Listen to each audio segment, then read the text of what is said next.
শুটকি মাছ রান্না করছি শিম দিয়ে।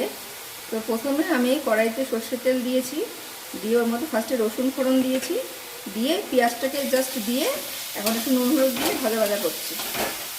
পেঁয়াজটা ভাজা ভাজা হয়ে এসছে, আমি এর মধ্যে শুটকি মাছটা সিদ্ধ করে রাখা ওটা দিয়ে দিচ্ছি এর মধ্যে। শীতের দিনে দেখো শিম দিয়ে শুটকি মাছটা খেতে খুব টেস্ট লাগে। এবার দেখো ভাজা ভাজা হয়ে গেছে, এবার আমি শিমগুলো যে ছোটো ছোটো করে কুচানো আছে এটা দিয়ে দিচ্ছি।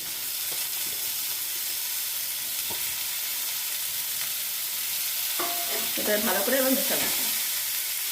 শিমগুলো ভাজা ভাজা হয়ে গেছে, এবার আমি এর মধ্যে লঙ্কা নুন চিনি দিয়ে পেস্ট করা, মিক্সিতে পেস্ট করে নিয়েছি আমি, এটা দিয়ে দিলাম। এর মধ্যে আমি অল্প একটু জল দেবো, দিয়ে এটাকে ভালো করে কষাবো। আমার রান্নাটা অলমোস্ট ডান হয়ে গেছে। এবার দেখো ভালো করে তেল ছেড়ে গেছে, এখন এটাকে আমি একটু স্টিম বাড়িয়ে